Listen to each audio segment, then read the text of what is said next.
Buenos días, gracias a todos por acompañarnos el día de hoy. Espero que estén muy bien. Tenemos preparado un webinar muy interesante. El tema es ransomware, la amenaza invisible que puede paralizar tu empresa. Para este tema contamos con la presencia del ingeniero Carlos Rojas, quien es especialista en todo esto y nos va a llevar de la mano durante todo el webinar. Adelante, Carlos, buenos días. Buenos días, Caro. Muchas gracias por la presentación. Y bueno, pues bienvenidos todos. Es un gusto tenerlos nuevamente con nosotros en esta sesión. La verdad es un tema bastante crítico en el mundo de la ciberseguridad y hablamos pues específicamente del ransomware, ¿no? Ahí tenemos la agenda, lo que vamos a explorar. En general, creo que hay muchísima información en Internet relacionada con este tipo de infección, con este malware. Vamos a tratar de abarcar aspectos muy generales y llegar a algo muy importante, muy interesante, que sería la parte de la prevención y la mitigación, que es un tema bastante denso, pero lo considero bastante importante también. Denme nada más un segundo, por favor.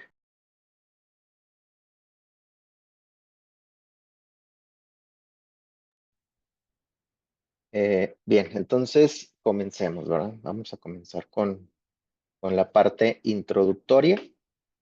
Por ahí tenemos una pantalla que normalmente sale cuando estamos siendo atacados por ahí por ransomware.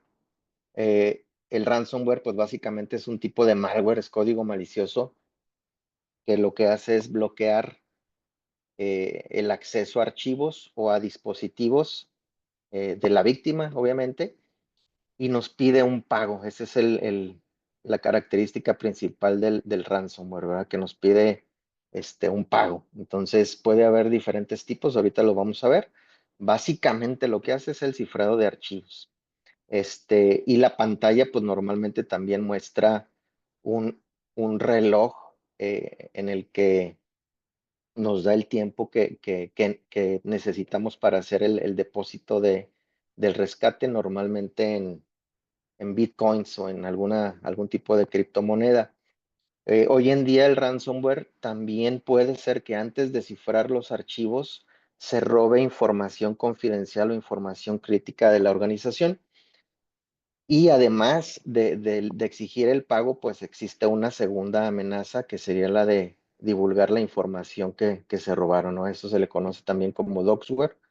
Ahorita vamos a ver ese tipo de ransomware también o como una doble extorsión, ¿no? El doxware básicamente pues es lo que hace. Entonces, ese es el ransomware. Imagínense que lleguen un día a la organización, enciendan algún equipo de cómputo o que traten de entrar a un servidor a través de la pantalla que está conectada por ahí directamente y que vean un mensaje como eso, ¿no? Entonces es bastante impactante. Algo de historia, una historia bastante breve. Hay eh, muchísimo de dónde tomar información relacionada con la historia del ransomware. Seleccioné por ahí algunos que me parecieron interesantes de mencionar. El primero de ellos en 1989, el AIDS Trojan, que también se le conoció como PC Cyborg, fue relativamente se considera más bien el primer ransomware de la historia. Fue creado por un estudiante de Harvard, ya doctor, el doctor Joseph L. Pop, que distribuyó durante esa conferencia disquetes infectados. Es una conferencia de SIDA que se llevó a cabo en ese año, en 1989, y distribuyó esos disquetes que estaban infectados. Lo interesante aquí es que el, el malware detectaba los reinicios de las computadoras y entonces después de 90, perdón, de 90 reinicios, cifraba por ahí los archivos. El atacante exigía en aquel entonces, en 1989, un rescate, un pago por liberar esos archivos de $189. Pero como les digo, ahí tenía un temporizador, 90 arranques del equipo, 90 reinicios y entonces se activaba el malware, ¿no? En el 2005 surgió otro, un GP Code, que ya comenzó a utilizar llaves de cifrado más complejas. Utilizaba una clave RSA de 1024 bits para cifrar los archivos. Y bueno, ahí fue una evolución bastante fuerte con relación al malware, ¿no? Al ransomware en particular. En 2006, el troyano Cryzip fue una variante que movía archivos a una carpeta en particular y esa carpeta se comprimía en un formato ahí de compresión y se protegía con contraseña. Aquí esta variante eliminaba los archivos originales y para tener acceso a esa carpeta pues se requería una contraseña que era la que en un momento dado exigían el pago, ¿no? Por esa contraseña, por esa palabra clave para desencriptar ahí la carpeta, para acceder a la carpeta. Uno de los más conocidos, dos de los más conocidos, el CryptoLocker y el WannaCry. CryptoLocker en 2013 fue el que popularizó el uso de las criptomonedas como pago de rescates. Esto fue en 2013. Y obviamente pues afectó a miles de usuarios en todo el mundo. Luego llegó el WannaCry en 2017, que bueno, se convirtió en uno de los ataques más notorios. Malware explotó vulnerabilidades en Windows y afectó a muchísimos países, ¿no? Creo que alrededor de 150 países, por ahí viene en la presentación, más de 150 países fueron afectados por el ataque de WannaCry. El Ryuk en 2018, se dirigió principalmente a grandes organizaciones y por lo tanto, pues la solicitud del rescate pues era también bastante grande. El Maze en 2019, fue el primero que introdujo la táctica de robar información antes de cifrarla y entonces empezó a generarse lo que es la doble extorsión, ¿no? Primero, el pago por el descifrado de los archivos y segundo, se presionaba con publicar los datos robados si no se pagaba el rescate. A partir de aquí, en el 2020, ya los ataques se realizaban por grupos de ransomware. El primero de ellos, uno de los más importantes en 2020, el DarkSide, es un grupo de ransomware que también tenía como objetivo afectar a grandes organizaciones, especialmente de los sectores energético y financiero. Entonces, obviamente el cifrado en 2020 pues ya era un cifrado muy, muy complejo, bastante sólido, y el rescate pues también era de millones de dólares, ¿no? Este grupo, el DarkSide, ganó mucha relevancia porque atacó a un oleoducto, ¿no? De una empresa de Colonial de los Estados Unidos y esto provocó que hubiera una escasez generalizada de combustible. Se sabe que el grupo anunció su cierre, pero no sabemos si sus miembros dejaron de operar o se unieron a otros grupos de ransom. Aquí lo interesante pues fue el impacto que tuvo en la distribución por ahí de combustible en los Estados Unidos, ¿no? Y finalmente el Phoenix en 2023 se dirigió a pequeñas y medianas empresas, sobre todo de salud y de educación. Y lo interesante de es que tenía ya el uso de algoritmos de aprendizaje automático. Entonces, digámoslo así, se personalizaban, por decirlo de alguna manera, las solicitudes de rescate en función del tamaño de la empresa, de la percepción que se tuviera de la capacidad de pago de la víctima. Entonces, eres una empresa pequeña, pues te pido un rescate que me puedas pagar. No eres una empresa grandota, entonces también te extorsiono con un pago pues más significativo, ¿no? Entonces, pues hay muchos más. Les digo, esta fue una pequeña selección con algunas de las características por ahí que me parecieron más interesantes de comentarles. Finalmente lo que vemos aquí pues es que la evolución del ransomware ha sido muy importante desde simplemente cifrar archivos hasta tener unas tácticas más complejas de extorsión y sobre todo ya del robo de datos, ¿no? Y obviamente con la adopción de las criptomonedas, pues se complica mucho más todavía el poder hacer el trazado de los atacantes, no tener una trazabilidad de los atacantes. Por ahí con ese tipo de pago con criptomonedas, pues se vuelve todavía más difícil de localizar o de ubicar a los atacantes. Eh, Tipos de ransomware, tenemos varios tipos. El primero de ellos es el file coder, o se le conoce como file coder, es el ransomware descifrado. Este bloquea y confisca los archivos, los cifra, y la única forma de recuperarlos pues es o pagando o recuperarlos, restablecerlos a partir de un respaldo, ¿no?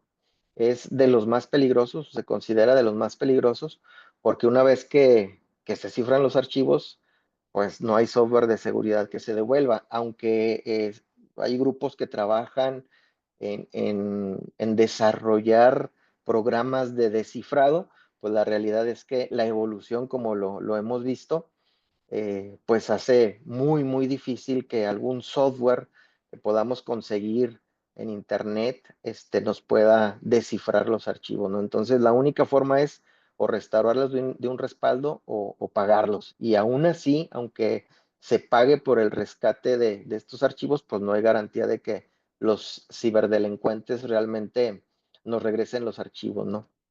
Y además de que siempre pues ponen el reloj con cuenta regresiva, ¿no? Entonces, si se acaba el tiempo del reloj y no se realiza el pago, pues posiblemente cumplan la amenaza de dañar los archivos de forma permanente, destruirlos o, bueno, pues dejarlos ya bloqueados también, ¿no? El otro tipo de ransomware, pues es el de bloqueo, que también se le conoce como screen locker. Lo único que hace, o bueno, lo que hace es bloquear la pantalla del dispositivo vulnerado, del dispositivo afectado, y entonces no podemos utilizar ese dispositivo. Igual aparece una ventana. La diferencia es que en esa ventana hay un mensaje de una aparente autoridad, ¿no? Por ejemplo, del FBI, en donde nos dice que hemos infringido la ley y que para poder seguir utilizando el dispositivo, pues hay que pagar una multa, ¿no? Entonces, esto obviamente pues es falso. Estas organizaciones, el FBI o algunas otras gubernamentales, pues no actúan de esa forma, ¿no? Ni exigirían un pago por medio de estos canales, ¿no? Y si hay alguna situación que implique a alguna organización gubernamental, pues digo, nos damos cuenta de otra manera, ¿no? No con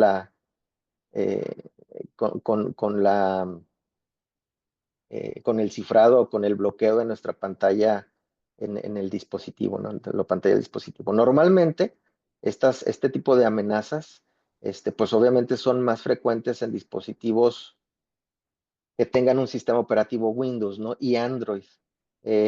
No porque los otros sean, que no puedan vulnerarlos, un dispositivo con Mac, por ejemplo. Lo que pasa con estos dispositivos es que son muchos los usuarios que utilizan Windows y son muchísimos los usuarios que utilizan Android. Entonces, la superficie de ataque es mayor y por lo tanto, pues son estos los dispositivos que sufren más de este tipo de ataques, ¿no?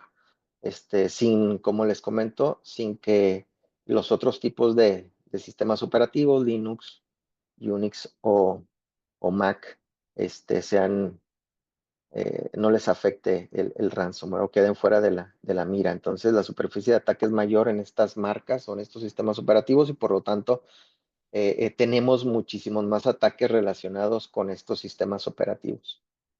Otro tipo de malware, de ransomware, es el scareware. Digámoslo así, que es el más inofensivo. Únicamente se hace pasar por algún tipo de software de antivirus y nos muestra una pantalla donde dice haber encontrado algún tipo de problema en el dispositivo o algún virus. Y entonces brinda ofertas falsas, ya sea de soporte técnico o de compra de antivirus o de instalación de algún tipo de firewall. Y bueno, a la hora de dar clic, pues la manera de hacerlo, de instalar este tipo de software, pues es pagando, ¿no? Si se ignoran, pues puede que sigan mandando por ahí ventanas emergentes en el dispositivo, insistiendo en que se ha encontrado algún tipo de malware o algún virus en el equipo. Y entonces, pues puede ser muy molesto, ¿no? Aunque no cifra archivos, pues puede ser de repente muy, muy molesto. Este tipo de infección, por decirlo de alguna manera, pues también puede repercutir, si es que hacen caso y acceden a las ligas por ahí para descarga y demás, pues puede repercutir en un ataque un poco más complicado, ¿no? El otro tipo de ransomware, el leakware o doxware, amenaza al usuario con la publicación de sus datos personales en el caso de que sea un ataque a un equipo personal. Y si es a una organización, pues obviamente antes de cifrar archivos, se roba la información, ¿no? Entonces, eh, por ahí aprovechan el doxware o el leakware, aprovecha el hecho de que en muchos equipos hay información confidencial en los servidores, sobre todo, podemos tener pues, la base de datos de los usuarios con contraseñas, con cuentas bancarias, etcétera, ¿no? Entonces, la amenaza es la publicación de ese tipo de informes, ¿no? Y ahorita está muy, no quisiera decir la palabra de moda, pero tenemos un tipo de ataque llamado ransomware como servicio o ransomware as a service, que finalmente no pudiéramos decir que es un tipo de ransomware, sino más bien es un modelo de negocio muy popular, sobre todo en la dark web, donde algunos ciberdelincuentes, además de escribir su código malicioso y de pues, hacer las cargas por ahí para protocolos de red y demás, llegan a un acuerdo con terceros que pueden ser incluso empleados eh, enojados porque salieron de alguna organización, llegan a un acuerdo con estas personas para desarrollar un software, distribuirlo y obviamente el pago del rescate, si es que llegase a establecerse, pues estos grupos obtienen un porcentaje de esos pagos, ¿no? Puede ser incluso eh, adquiriendo una especie de suscripción, ¿no? Y entonces, pues se encargan de todo lo relacionado con la distribución del malware, la explotación y demás. Entonces, este es el nuevo tipo, por decirlo así, eh, eh, el nuevo modelo de negocio de ciertas organizaciones que se dedican a esto, el ransomware as a service, ¿no? ¿Cómo distribuye el malware? ¿Cómo se distribuye a través de los equipos de cómputo? Básicamente, el ciberdelincuente pues desarrolla su kit de explotación, ¿no? Sus kits ya escritos específicamente para un tipo de sistema operativo donde aprovechan las vulnerabilidades de ciertas aplicaciones, de protocolos de red, de sistemas operativos de los dispositivos, de sistemas que estén desactualizados. Y bueno, una vez que se tiene eso, pues ya se distribuye a través de correos electrónicos o de mensajes SMS, lo que se conoce como phishing, ¿no? Que puede empezar como un correo electrónico común, pero tiene un enlace o lleva un archivo adjunto que parecen que son de organizaciones de confianza y a la hora que abren o que entran a esa página web, pues pudiera terminar con una serie de acciones que instalen ese código malicioso en el equipo y que finalmente pues puede terminar en un ataque de malware, ¿no? Otro tipo de distribución que se puede realizar con el malware, con el ransomware, son anuncios falsos en línea, ¿no? Eso se le conoce como el malvertising. Y si nuestro navegador es antiguo o no está actualizado, o no tiene un bloqueador de anuncios, pues entonces esos anuncios en línea nos van a estar saliendo y pudiera ser que en algún momento, sin querer o que nos llame la atención uno de estos anuncios, hagamos clic, sigamos ciertas instrucciones y pudieran finalmente instalarse algún tipo de malware en el dispositivo, ¿no? Ya sea, como les comento, haciendo clic, este, ingresando a las páginas web y demás. Y otra forma de distribución son las descargas drive-in, ¿no? Que son cuando los ciberdelincuentes crean sus propias páginas web maliciosas, con contenido de malware, y cuando las visitas pues descargan por ahí de forma inmediata y oculta, sobre todo para el navegador, para el usuario, pues este código para instalar en los equipos, ¿no? Por ahí en la imagen podemos ver más o menos la anatomía, lo que pasa cuando hay un ataque de ransomware, ¿no? Primero, pues se desarrollan los kits de explotación. Tenemos una campaña a través de la cual se generan los correos electrónicos de phishing, los SMS, y algún usuario entra y descarga, abre el archivo, etcétera, se produce ya lo que es una infección en el equipo del usuario. Ese malware explota alguna vulnerabilidad de una aplicación o del mismo sistema operativo, y entonces ya tiene el atacante el control de ese dispositivo. Entonces, al tener el control, pues pudiera ser que el mismo atacante reforzara la conexión al dispositivo y entonces comenzara a descargar software malicioso complementario, de tal forma que le permita al atacante, ya sea de forma automatizada o él mismo haciendo uso del dispositivo vulnerado, permite hacer un escaneo de todos los archivos que tiene el dispositivo, un escaneo al dispositivo o un escaneo a la red donde está conectado el dispositivo para hacer un ataque lateral o una transferencia lateral, ¿no? Entonces, si por ejemplo este dispositivo tiene carpetas compartidas y esas carpetas están en un servidor, pues bueno, se va a dar cuenta de cuál es la dirección IP, por ejemplo, de ese servidor o el nombre del servidor, y entonces puede ir a vulnerar también pues ese servidor, ¿no? Y entonces realizar un ataque mucho más sofisticado o más de mayor penetración dentro de la organización, ¿no? Entonces, el malware, de hecho, puede estar haciendo este tipo de actividades durante mucho tiempo. Nosotros nos vamos a dar cuenta únicamente hasta que aparezca en nuestra pantalla o en la pantalla de algún servidor la extorsión, ¿no? El mensaje de que están cifrados los archivos con el relojito en cuenta regresiva, la cuenta posiblemente de la cartera de criptomonedas del atacante, pero la realidad es que el malware, ese ransomware, pudo haber estado muchos días o semanas incluso haciendo un escaneo, una verificación, una búsqueda de información crítica confidencial o de dispositivos pues más importantes dentro de nuestra red. Entonces, una vez que se realiza el ataque, que ya se despliega lo que es el cifrado de información, pues es cuando se nos exige el pago por él, ¿no? Entonces, estos serían más o menos los pasos que se seguirían durante un ataque de ransomware. Y algunos de los mensajes que podemos observar, pues son esos que se muestran, ¿no? Una suplantación de identidad bancaria.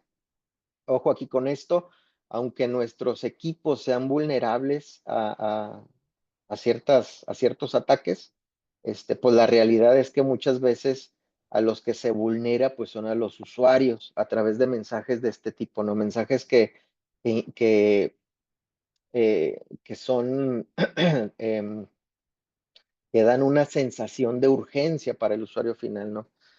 Como estos asuntos que están por aquí, ¿no? La verificación de una cuenta bancaria requerida porque hay un depósito por ahí atorado, ¿no? O que se van a perder ciertas situaciones. La clásica de premios y sorteos, de que el usuario ha ganado algún tipo de recompensa y necesita dar un clic o registrarse o hacer alguna serie de acciones que finalmente impactan en la instalación de malware en el dispositivo, ¿no? La actualización de la cuenta de servicios, los mensajes de WhatsApp falsos también, o los que están muy de moda, que yo he recibido varios de este tipo, la suplantación de Correos de México o de la mensajería, ¿no? En el que les dicen que hay un problema con la entrega de los paquetes y entonces requieren de una cierta acción a través de una liga, a través de varias cosas, ¿no? Entonces, todos estos mensajes los pudiéramos tener en algún momento relacionados con los dispositivos de los usuarios, ¿no? Entonces, los usuarios son una parte clave en, en, en la defensa, por decirlo de alguna manera, contra este tipo de ataques, ¿no?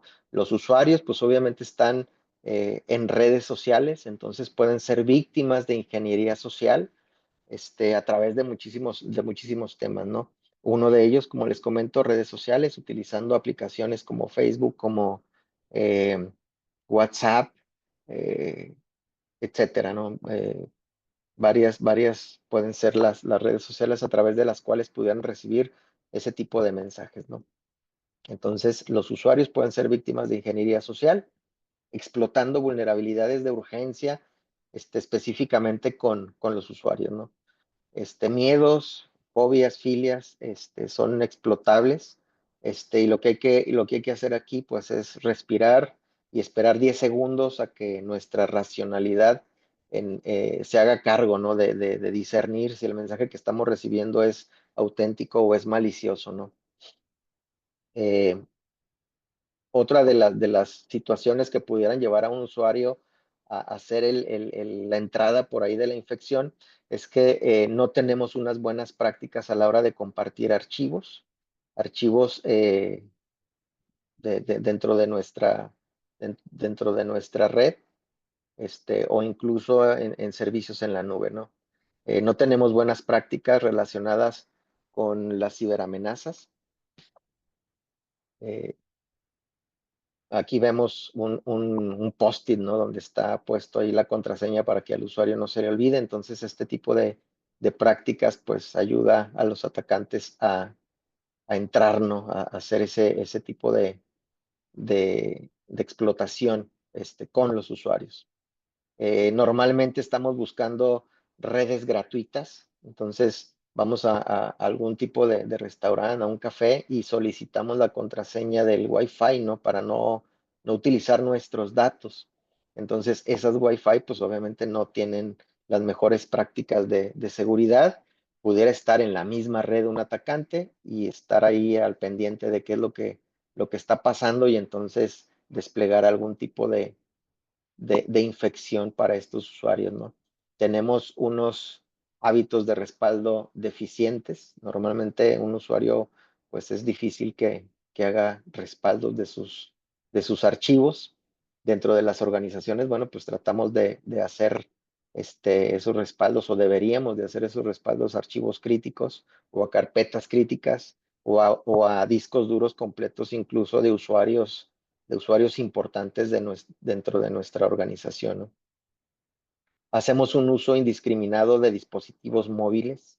Hay usuarios que tienen la conexión de su computadora de escritorio, más la laptop, más el celular, más la tablet. Y entonces, al ser el usuario el que se firma en la red, pues todos esos dispositivos tienen los mismos permisos, el mismo perfil, que es el del usuario final, con el acceso a los recursos dentro de la organización, ¿no? Cuando cada uno de sus dispositivos pues tiene una función diferente y por lo tanto debería tener también un perfil diferente dependiendo de qué dispositivo utiliza el usuario para conectarse a la red. La difusión de malware sin conocimiento, muchas veces recibimos, no sé, una imagen bastante graciosa que nos dice que descarguemos por ahí algo y entonces lo, lo, lo reenviamos, ¿no? Entonces, sin querer, estamos, o sin conocimiento, básicamente, estamos difundiendo también ese malware cuando reenviamos correos o reenviamos mensajes, ¿no? No sabemos realmente si estamos haciendo esta práctica de difusión de malware. Y obviamente, nuestro proceso de autenticación, nuestras contraseñas, a veces nos siguen un proceso fuerte para generarlas, ¿no? Entonces, nuestras contraseñas son débiles, el clásico QWERTY, el QAS, el 123, la fecha de nacimiento, etcétera, que una investigación por ahí básica del usuario pudiera dar con la contraseña, ¿no? ¿Qué impacto tiene en las organizaciones un ataque de ransomware, pues va desde pérdidas financieras, es una de las consecuencias por ahí más inmediatas de este tipo de ataques. Primero, si la víctima decide pagar, pues obviamente es el monto del pago. Si no recuperan los archivos, pues ahí puede haber costos adicionales, costos adicionales relacionados con el pago o con el no pago, que tienen que ver, por ejemplo, con la restauración de datos en caso de que se pague o no se pague, la restauración en los sistemas comprometidos, que pueden ser muy grandes, significativamente grandes a la hora de hacer las restauraciones. Obviamente el daño a la reputación de la organización, si es una organización que tenga muchísimos usuarios, imagínense una institución bancaria por ahí eh, que sea dañada por ahí con malware, con ransomware, pues entonces le da a sus clientes muy poca confianza, si les roban datos confidenciales, si se filtran esos datos, si se venden, luego nos damos cuenta de que se vende la base de datos de ciertas organizaciones por ahí en el mercado negro de Internet. Entonces los clientes podrían perder la confianza en esa organización y provocaría pérdidas para el negocio. La percepción pública de la empresa, pues puede ser que tarde muchísimos años en repararse, ¿no? Repercusiones legales puede haber de muchos tipos. En el caso de que se roben, por ejemplo, información confidencial de otros usuarios, esos usuarios podrían demandar a la empresa por el mal manejo de sus datos confidenciales, ¿no? O incluso pudieran verse afectados en cuestiones regulatorias, ¿no? Ahorita tenemos aquí en México la ley de datos personales, entonces, pues si se llegan a filtrar o a perder, pues esa multa para esa organización podría ser muy alta, ¿no? Comparada a lo mejor con lo que le solicitó el atacante para liberar sus archivos, ¿no? Lo que de inmediato pudiera repercutir, pues es el tiempo de inactividad, ¿no? La interrupción de sus operaciones en el momento en el que ya no se tienen acceso a los archivos de la organización, pues obviamente se interrumpen las operaciones de esa organización, se afecta la productividad, se afecta la facturación y por lo tanto los ingresos, aunque tengamos los respaldos perfectamente establecidos y accesibles para hacer una restauración, pues esa restauración puede llevar algunos días, ¿no? Incluso semanas que repercuten otra vez en las operaciones de la organización. Y aunque no está aquí listado, pues la pérdida de datos, ¿no? Si el respaldo que voy a restaurar es de hace un mes, pues puede ser que esos 30 días me voy a tardar en capturar esa información de los últimos 30 días, pero además puede haber lagunas en la información o inconsistencias en la base de datos a la hora de hacer el restablecimiento, ¿no? Entonces esos puede ser que sean datos que no se recuperen nunca y que obviamente afecten a la operación posterior por ahí de la organización, ¿no? Entonces, todos estos impactos y consecuencias podemos tener a la hora de recibir pues un ataque de ransomware, ¿no? Ahora, ¿qué pasa si ya estamos dentro de un ataque, ¿no?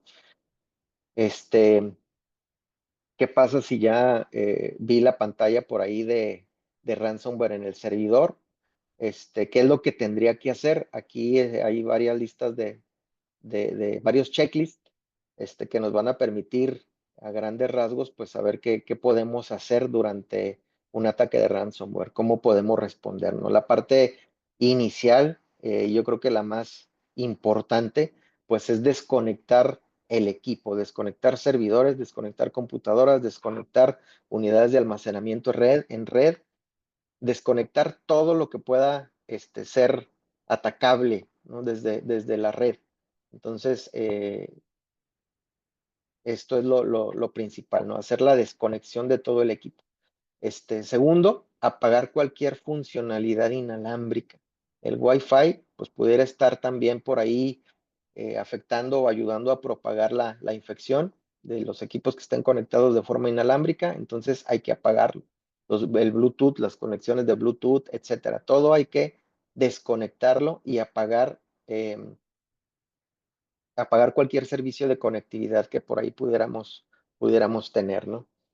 El paso 2, determinar cuál es el alcance de la infección. Hay que verificar estas situaciones, hay que verificar esto en el caso de tener una infección, ¿no?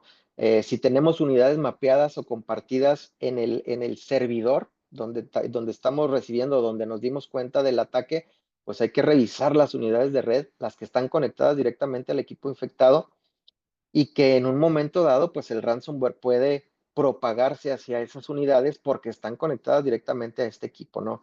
Entonces, esa es una parte que tenemos que revisar. Las carpetas mapeadas o compartidas de otras computadoras. Puede ser que a través de la red tengamos también carpetas compartidas, entonces hay que verificar esos accesos directos.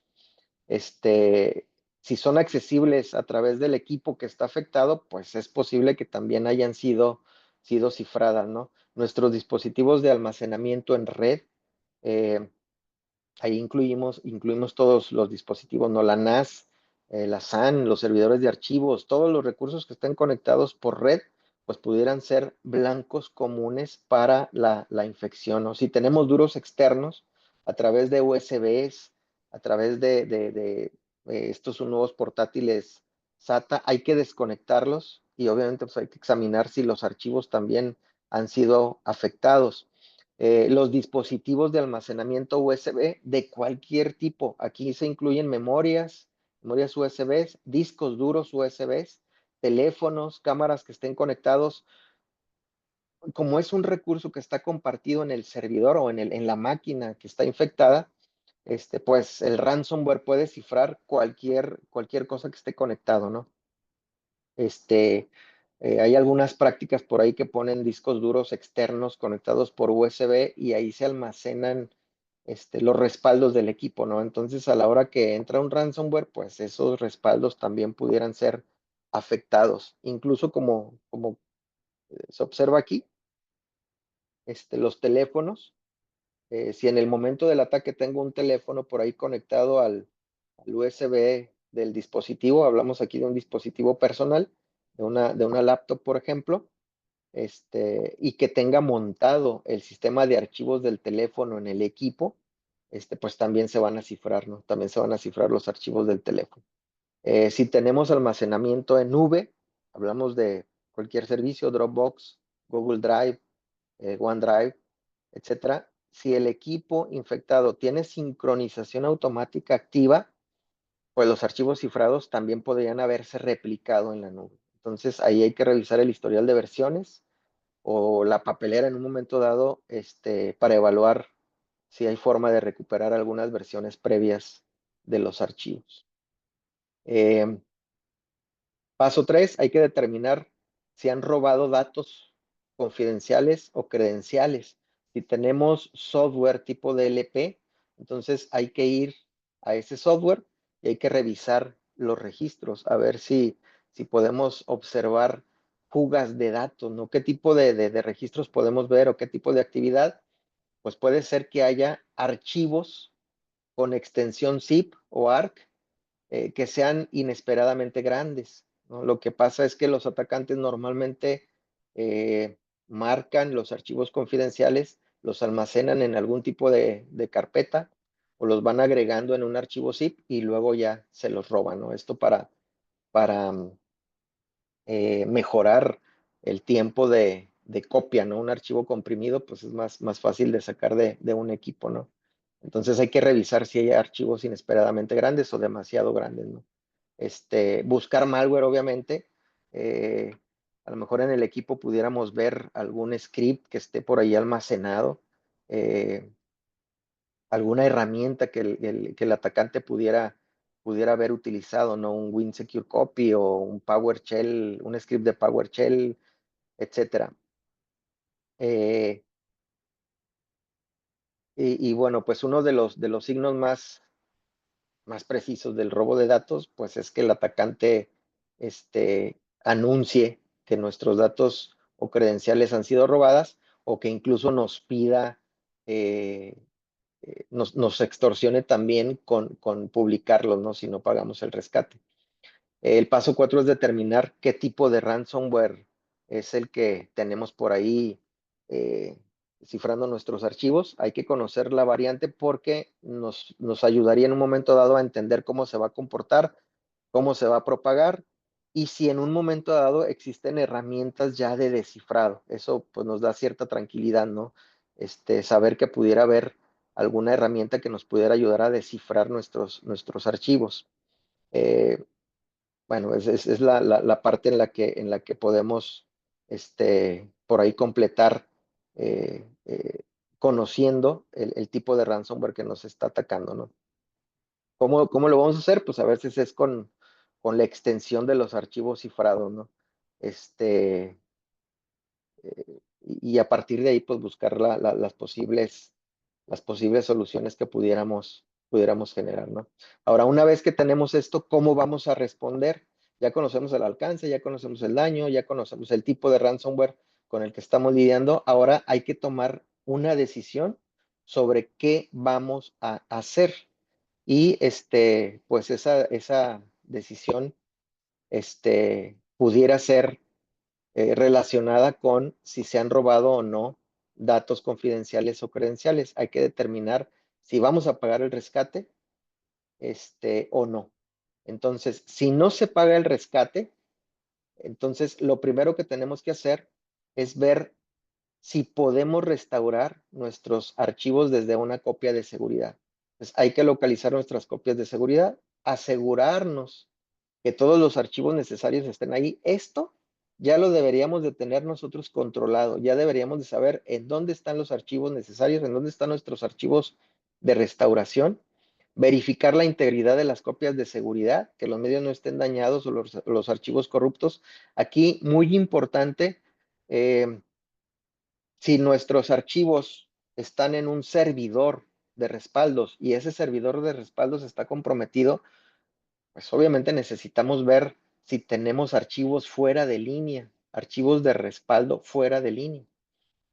Y esto se da por hecho. En este paso se da por hecho que se tienen este tipo que estamos en este tipo de situación, ¿no? Entonces, verificar también en un momento dado si hay versiones de archivos que puedan estar almacenados en la nube, Dropbox, Google Drive o OneDrive, que nos pudieran dar una posibilidad de restauración más rápida, ¿no? Si hay por ahí una imagen anterior de los archivos, pues entonces simplemente los restauramos después de eliminar el ransomware, obviamente. Esto es para ubicar, para ponernos sobre la mesa qué es lo que tenemos en relación a respaldos, a procesos de restauración y demás. Eliminar el ransomware del sistema infectado sería el siguiente paso y luego restaurar los archivos desde la copia de seguridad. Una vez que tengamos restaurados los archivos, pues hay que también determinar o al mismo tiempo determinar el vector de infección y manejarlo para saber cuál fue la víctima cero, ¿no? Cuál fue la máquina por la que entró la infección y pues hacer por ahí lo, lo, lo relacionado con la mitigación del malware, ¿no? Si no tenemos copias de archivos, si no tenemos respaldos más bien, y aún así no estamos dispuestos a pagar el rescate, pues hay que intentar descifrarnos. Si ya determinamos que el ransomware es una variante eh, que tiene decodificadores o descifradores en la red, pues entonces hay que tratar de descifrarlo, ¿no? Hay que localizar ese descifrador. Puede ser que si es un ransomware muy reciente, no haya descifrador, pero bueno, se hará la lucha, se intentará. Hay que conectar los medios de almacenamiento que contengan los archivos cifrados, tratar de descifrar o descifrar los archivos, otra vez determinar el vector de infección y manejarlo. Y bueno, esa sería la respuesta 3. La respuesta 4 es no hacer nada. Si no hacemos nada, pues estamos conscientes de que vamos a perder los archivos. Hay que eliminar el ransomware. A partir de ahí sacar una copia de seguridad de los archivos cifrados.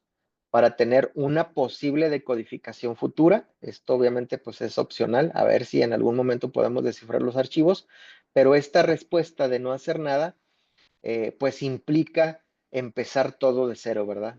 Hacer una reinstalación posiblemente de todos los sistemas. Entonces también es una respuesta, no hacer nada.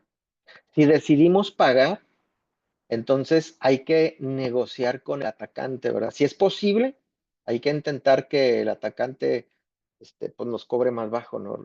Tratar de solicitarle un rescate más bajo o bien que aumente el periodo de pago, por ahí que el reloj aumente su tiempo, ¿no?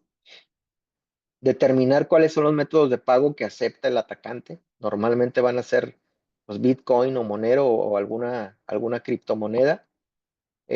Obtener el pago, o posiblemente el Bitcoin. Hay que localizar algún tipo de intercambio, que podamos configurar una cuenta, una cartera en alguna organización que nos permita comprar Bitcoins, que sea de confianza, puede ser, no sé, Binance, Coinbase o Bitso. Bitso es en español, es en México y permite hacer transacciones por ahí en pesos.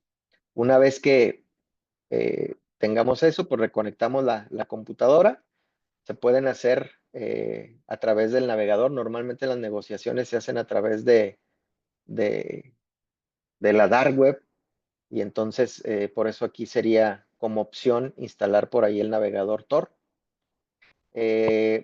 Determinamos la dirección del pago de Bitcoin del atacante. Esto normalmente está en la pantalla del ransomware o en un sitio Tor configurado para este caso específico. Eso pues ya son instrucciones que va a dar el atacante. Pagar el rescate, asegurarse de que todos los dispositivos que tienen archivos cifrados estén conectados y empezar la decodificación, ¿no? Normalmente el atacante nos va a mandar la prueba de descifrado dentro de las 24 horas siguientes a que hayamos pagado el, el, el rescate. Podemos pedir una prueba de descifrado antes, decirle al atacante, oye, pues dame la certeza de que efectivamente voy a tener mis archivos, ¿no? Entonces, antes de realizar el pago, entonces esa prueba de descifrado se puede realizar antes de pagar y una vez que se paga, pues entonces ya exigirle al atacante que nos mande las llaves de descifrado. Todo este tiempo, pues hay que determinar cuál fue el vector de infección y manejarlo, ¿no? Ya una vez que salimos y que estamos más tranquilos, o antes de que pase cualquier tipo de ataque, hay que ver cómo nos vamos a proteger. Entonces, esta es otra checklist, este, donde podemos en un momento dado atender a ciertas cosas que nos permitirían tratar de prevenir un ataque de ransomware, ¿no? La primera línea es el software, ¿no? Hay que asegurarnos de tener, no nada más de tener, de usar un firewall, ya sea un firewall de frontera, o bien nuestro firewall en la computadora, ¿no? Esto es la barrera básica contra accesos no autorizados. Bien configurado, pues va a bloquear conexiones maliciosas, a bloquear también actividad maliciosa y a limitar la propagación del malware dentro de la red, ¿no? También necesitamos implementar software de anti-spam o anti-phishing o los dos.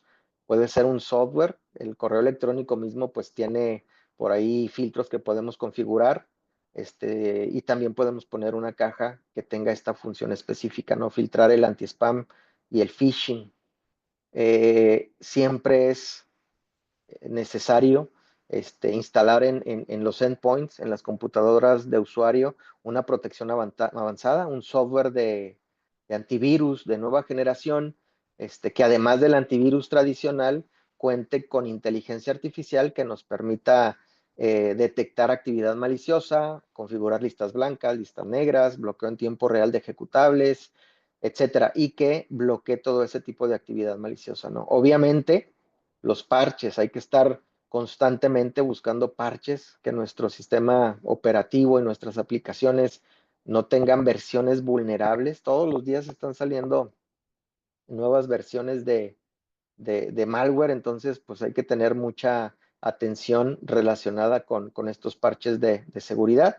Si tenemos usuarios remotos, hay que asegurarnos que accedan únicamente o que trabajen en nuestros recursos únicamente mediante una VPN.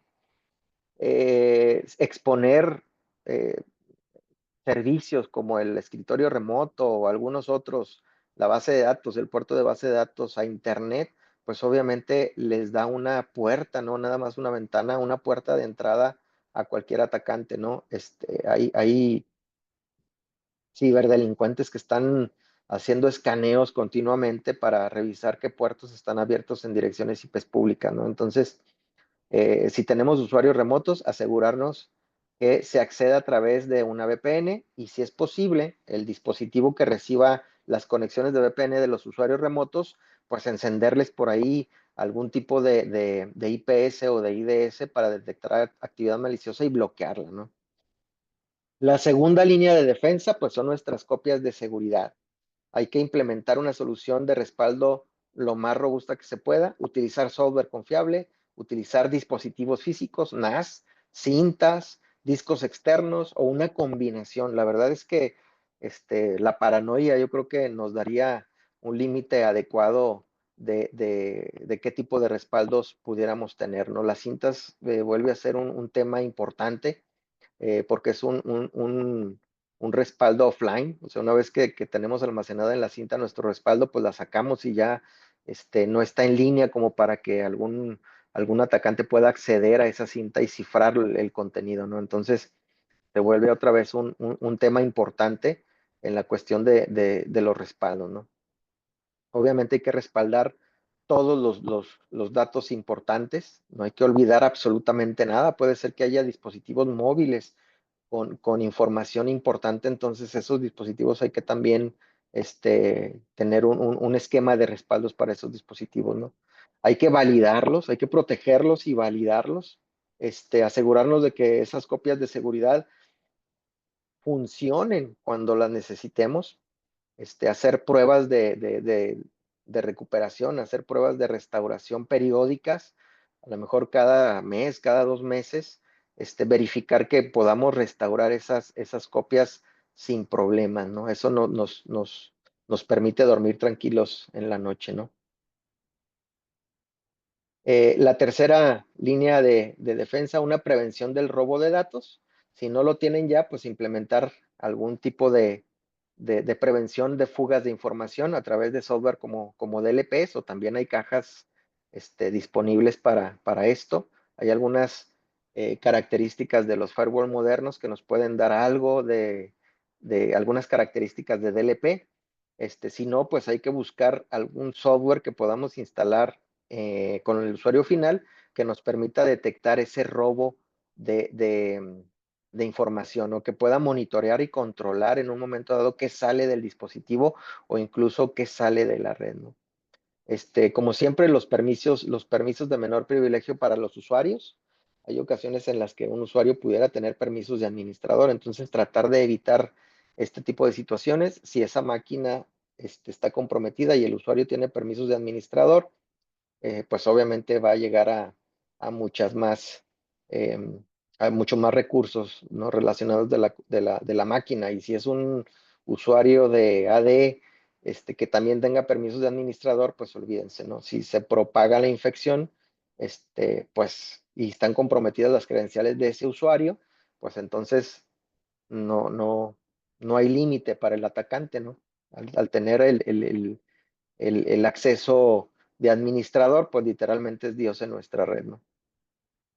Tenemos que configurar los registros de todos los sistemas para poder saber qué es lo que está pasando, ¿no? Lo primero que se revisa son los logs. Si el atacante hace bien su tarea, pues obviamente va a borrar los logs, pero bueno, vamos a ver qué podemos obtener de esos logs, accesos inusuales, transferencias de datos que sean sospechosas o grandes. Además, obviamente son claves para cuando se auditan los sistemas, ¿no? Herramientas como el IDS y el IPS para detectar tráfico por ahí inusual en la red, ¿no? Y esta es una importante, hay que cifrar los datos en reposo. Fíjense, si son datos confidenciales y los ciframos, pues entonces, aunque el atacante se los robe, pues nosotros vamos a estar seguros de que necesita una llave, necesita una contraseña para descifrarlos. Entonces, pues sí me lo robaste, pero están cifrados, ¿no? Entonces, como que eso me da cierta tranquilidad. Acuérdense que es la prevención de robo en la que nos encontramos en la línea de defensa. Pues si nos roban información, pues que por lo menos vaya cifrada y que le batalle un poquito el atacante para descifrarla, ¿no? Y aquí, aunque está como última línea de defensa, los usuarios pues pueden ser la parte más importante de nuestra organización para evitar ataques, ¿no? Este, hay que generar en ellos capacitación y sobre todo conciencia sobre la seguridad para que puedan en un momento identificar pues algunos correos que pudieran ser sospechosos, adjuntos, eh, que no pediste y que pudieran ser peligrosos, detectar de cierta manera algunos sitios falsos y otras señales que pueden ser muy evidentes y que y que lamentablemente pasan desapercibidas para muchos de nuestros usuarios, ¿no? Y si es posible, hacer simulacros frecuentes de phishing. Eh, Finalmente el correo, si le llega al usuario final, es el que decide darle clic o descargar un archivo. Entonces hay que hacer simulacros para ver qué tan preparado está el usuario en la detección de estos posibles, de estas posibles situaciones, ¿no? El siguiente punto, bueno, pues son algunos casos. Aquí eh, eh, debido a la hora, ya nos fuimos con la hora completa, son las 10:59, entonces aquí se los dejamos. Son los casos más evidentes o documentados que hay. Obviamente la lista es larga, también aquí hice una selección de algunos de ellos. Pues nada más para mencionarlos, para recordarlos, posiblemente me falten algunos importantes, pero bueno, esta información pues está disponible en internet. Como les comento, pues es una lista nada más ahí de selección personal, ¿no? Y bueno, eh, se los menciono nada más, como les digo, no quisiera quitarles más tiempo, ya nos fuimos con la hora completa, entonces, no sé si tengan preguntas, algunas preguntas, y bueno, pues le regreso por ahí el control a Carolina para los anuncios. Gracias, Carlos. Les invitamos, si alguien tiene alguna duda o algún comentario, con gusto lo pueden escribir ahí en los mensajes y ahorita les damos lectura. La siguiente, por favor. Recordarles brevemente todo el portafolio de soluciones y servicios que manejamos. Tenemos todo lo referente a ciberseguridad, infraestructura de servidores, equipo de cómputo, licenciamiento tanto de Microsoft 365 como de Azure, redes y comunicación, switching y movilidad, nube y colaboración, servicios especializados, así como la virtualización de escritorios y de servidores. También manejamos almacenamiento y respaldo, financiamiento y arrendamiento de equipo y pues la asesoría personalizada en capacitación que ustedes ya conocen. Va a aparecer en sus pantallas una encuesta muy breve. Les pedimos su apoyo para dar respuesta y poder mejorar la calidad de nuestros webinars. La siguiente, por favor. Recordarles que pues con más de 33 años llevamos la experiencia, el conocimiento y la confianza hasta ustedes. Pueden escanear este QR y agendar una cita con nosotros. La siguiente, por favor. También recordarles, pues próximamente vamos a tener el siguiente webinar. Les hacemos llegar la información correspondiente a sus correos. Y la siguiente diapositiva es recordarles los medios de contacto que tenemos. La siguiente, por favor, Carlos. Nos pueden encontrar en Facebook, en Instagram, en LinkedIn, en YouTube. Están todos los videos de los webinars en nuestro canal, ahí pueden verlos. De igual manera se quedan grabados en Facebook y pues estamos atendiendo en el WhatsApp también. El equipo de especialistas está a sus órdenes. Aquí están los datos de la gente de ventas y de servicios. Al que gusten contactar o si gustan en uno de los medios que les mencioné, nosotros los canalizamos. Parece que no hay ningún comentario ni ninguna pregunta, Carlos. No sé si quieras ya cerrar el tema. Igual les invitamos y posteriormente al webinar tienen algún comentario, no lo hagan saber. Gracias. Pues nada más para agradecer la presencia de todos. Muchísimas gracias. Por ahí voy a dejar un poquito más abierta la encuesta. Están por ahí respondiendo a la misma, ¿no? Entonces, este, le doy unos 10 segunditos más, nada más para que terminen y ya cerramos, Caro. Muchas gracias. Bien, muy bien, gracias a todos por habernos acompañado. Esperemos vernos pronto.